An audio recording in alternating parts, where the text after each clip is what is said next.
Hello class, today's lecture is on paying your debts, okay? That's what we're gonna highlight today. Pay your debts.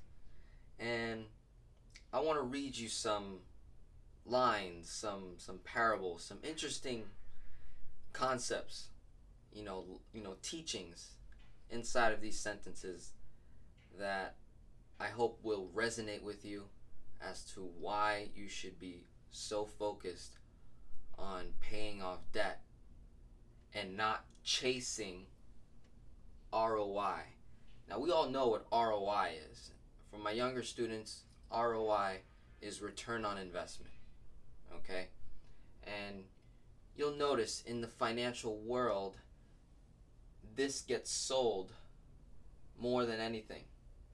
Not the product itself, not the vehicle, not the strategy. It's the ROI. How much money am I going to make on that investment? Right? That is a very important thing to know. But the issue with that is if you have other blocks, other obstacles in front of you in your personal finances. So for example, for a lot of my viewers, for a lot of the people that have submitted forms, you understand that your debt is the largest, obstacle that you're facing right now. So why in the world would you take portion, whether it's 10, 15, 20%, to go invest and hope and pray for a ROI? Why are you chasing ROI? Why? When if you focused on this and this, being happy and paying debts, my God, not only will you be so happy, but your ROI would be double. It would be double just by paying your debts. You would make so much more money just focusing on you, investing in yourself, and becoming happy with who you are, why you're here, your purpose in life, and where you're going. So, I'd like to read you some things, right? So it says, it is written that the wicked borrows, but does not pay it back. But the righteous is generous and gives. I want you to ponder on that. I want you to think about that. Okay, here's another one. It is better not to make a vow than to make one and not fulfill it. I want you to resonate that in your relationships at home. When you're talking about finances, you're talking about personal things, right? Basically, don't make a promise if you cannot keep it. Just like borrowing money and not paying it back and letting that thing go into collections and, waiting the 7-year period. That's not cool, man. No. It says, do not be among those who give pledges. Pledges. You guys know what this word is, right? Mortgage. What does that mean? Right? It means a dead pledge. Right? A 30-year or more dead pledge. Don't be among those who give pledges. Right? Don't. Among those who become guarantors for debt. Debt. Come on. It says a prudent man sees evil and hides himself. The naive or the foolish will pay the penalty. Will pay the penalty. He who is guarantor for a stranger will surely suffer for it. But he who hates being a guarantor a pledger is secure. Secure. Happy. Right? Here's another one. For which one of you, when he builds a tower, does not first sit down and calculate the cost? The cost. Right? To see if he has enough to complete it, to complete the tower, to complete the American dream. Yes? And here's another one. This is one I love. I love this one, man. A good man leaves an inheritance to his children's children, and the wealth of the sinner is stored up for the righteous. Wow. Wow. Here's another reason why I created this YouTube channel. There's another verse right here I want to give to you. Alright? It says, give to him who asks of you, and do not turn away from him who wants to borrow from you. I love this. It's the reason why I started this channel, to reach people like you who I can give to, right? And I won't turn you away. And when you ask to borrow, I will give. Borrow does not always mean money. It could mean time, energy, focus, attention, right? Many things. But I want you to ponder on all of these things that I said, because it is so vital, right? And it all has to do with your personal finances, right? Has everything to do with your personal finances, right? It's so important. I want you to stop chasing ROI. Stop it. I need you to focus on being happy. Okay, there is a direct correlation when we pay off debts, when you pay off a car, when you pay off a mortgage, when you pay off your credit cards, your student loans, your personal loans, collections, all kinds of debts. There is a direct correlation, a direct stress relief from the back and from the neck and the back, right? Direct. Okay? Instead of focusing on ROI, right? And we forget that this ROI is not guaranteed, right? What do they sell you on this? Average ROI. Okay? Average ROI. See, if I have 50 grand, okay, year one, and my 50 grand becomes 100, my money doubled, right? So that means my money went up 100%, double. Now, the second year, my money goes down 50,000. That means I lost half of my money, 50%. And it goes up the same amount, and it goes down the same amount, and it goes up the same amount. At some point, you're going to get an average, okay? The average can be as high as 25% in that example. But when it's all said and done, after you've paid all the fees and all the taxes, what are you left with, right? Why are you chasing ROI, my friend, when you can be chasing a guarantee? A guarantee. What is a guarantee? Did I spell that right? Yeah. What is a guarantee? If I'm happy with my life, with how I look and how I talk and how I feel, my family, there's a guarantee attached to that. Right? So how do we translate that in our personal finances? Well, let's look at the debts first. There is a guarantee that if I pay off my debts, I'll have more money at the end of every single month left over, right? there is a guarantee that I will have more money if I pay off my debts. Okay?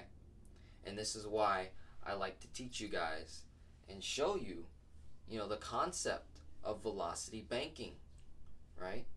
Using insurance, banking, real estate as vehicles to not only offset interest costs, to increase cash flow, lower our expenses, build our credit score, all of the above, right? Because I can guarantee myself that I'll be happy, right? And then what do I do once I've killed all my debt, right? I can focus, I can focus on what makes me happy. Is it hanging out with family? Is it starting a business, right? Is it like figuring out all the hacks and codes and tricks and different strategies like my head is designed. I'm designed that way, where I've got to hack the financial system. I got to break codes. I got to figure it out, and I like to hang out with people in different areas to figure it out. My best friend, she loves trading, right? Stocks. That's not my thing, right? That's her thing. That's what makes her happy. She has a guarantee that if she continues to do that, not only will it produce money, right? Doesn't have any debt, it'll make her happy, right? I really want to drive this, okay? So what makes me happy is when I see people paying off debt at a rapid rate, right? Securing wealth and leaving a legacy behind for their family, right? That verse, right? Leaving an inheritance for their children's children. How do we do that with our personal finances? This book that I have right here, okay? This guy, he's in my fantasy league team, right? He's in my roster, all right? And this, I call this the second a Bible, basically, right? We've got the good book. It's got all the information you'll ever need, right? It's a complete manual, right? But this is like what I call the money Bible, okay? This is your modern day Think and Grow Rich, okay? Tony Robbins interviewing the ultra wealthy. Okay, if you're going to get your advice from anyone on personal finances, okay, mimic what the ultra wealthy do. Do not get your advice from a millionaire. What are you doing? What are you doing? How they made their millions is how they did that, right? They're only going to teach you what they did in terms of their specific way of making that couple $1 million. Okay, but when you get advice from someone that's made billions of dollars, my friend, okay, they must have habits. It does not matter what they put their money in. It is certain habits and certain vehicles that they acquire. So, going back to that question about, okay, what do I do? And once I've paid my debt and I'm focusing on creating this guarantee of being happy, I still have to solve for leaving a legacy behind, creating wealth throughout my living and retirement years, and still have a massive wealth left over even when I'm gone. Long gone, left this earth, right? What is that? Well, I looked at the ultra wealthy. So if you're thinking, dang, this 22-year-old kid, what the hell does he know about money? I don't know anything. Okay, I just read. I just follow what the ultra wealthy do. Okay, take Jesus for example, right? When he walked the earth, okay, what qualified him to be the Son of God? Like, what proof did he have to do, right? What did he have to go through, right? he was questioned by all the Pharisees and all the leaders, and all the Jewish leaders and whatnot. You know, technically there was nothing that qualified him to be able to teach on life, on, you know, going to heaven and all these things. He wore basic clothing, right? He was a man, right? Looked, right? He was more than a man, obviously. But I love that, you know, story, and I try to compare that to how I live my own life, where it's like, you know, I'm not gonna allow anyone to put me down in a sense when I know something, even though the results are not there currently, right? But as long as I am sure of what makes me happy, okay, then I'll get where I need to get to. And when I follow highly successful individuals, right, when I have my spirit in line and who I am and my purpose, my faith and belief, right, we begin to unveil the truth. So on page 443, if you get that far reading this money Bible, okay, there's a chapter called Secrets of the Ultra Wealthy. All right? And I'll just read a little bit just on, you know, it's like the first paragraph here where it says, in early 2014, the Guinness Book of World Records announced that a new world record had been established. It wasn't for the tallest man in the world or the world's largest fingernails. It was a record that went largely unnoticed. Mystery billionaire buys record-breaking $201 million life insurance policy. Now, I ask you, why in the world would a billionaire buy life insurance? Won't his kids be just fine if he passes away prematurely? Or was the media missing the point? Believe it or not, the ultra wealthy do indeed buy astronomical amounts of life insurance. But it's not the billionaires who buy the most. The biggest buyers are banks and large corporations, from Walmart to Wells Fargo. As an example, Wells Fargo's balance sheet has $18.7 billion of its Tier 1 capital. And by the way, Tier 1 is like their number one asset. Okay?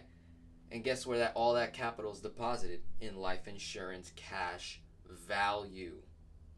Okay? Now, if we take this, all right, we consider, wow, okay, maybe Denzel's not crazy in the head, right? When I talk about getting your insurance asset, your savings asset, okay, whatever you want to call it, there's many terms, okay? The ultra wealthy have access to this. Okay, it's called private placement life insurance. Okay, and you've got to have a high net worth to even qualify in this category, right? So for most people, 90% or more won't get access to it, right? Because it's only for the ultra wealthy. So what do? Right? Well, that's where we have whole life insurance. Okay, functions the same exact way. The same. No different. Okay, the concept has been around 2,000 years. Okay, it doesn't get old. Right? Insurance, banking, real estate. What do I always say? These are concepts that have never failed. They've just adapted, right, as we get more modern. All right? So isn't that, you know, a beautiful kind of method, a way of looking at our personal finances? Is first, let's pay the debts. Second, let's focus on what makes us happy, right? And we invest in ourselves, okay? We produce activity from that. And thirdly, we follow what the wealthy do and leave an inheritance behind for their children's children in the form of insurance, life insurance, okay? So I hope you enjoyed this lecture, this rant, this lesson on paying your debts. My name is Denzel. If you'd like to become to become part of this family, hit the subscribe button, leave a like, and look forward to coming out with more lessons, more velocity banking scenarios. Thank you guys for filling out all the forms. I'll be with you, in touch. Try to be in a timely manner, but I will be reaching out to every single person that does fill out a form. So thank you very much, and enjoy the rest of your day.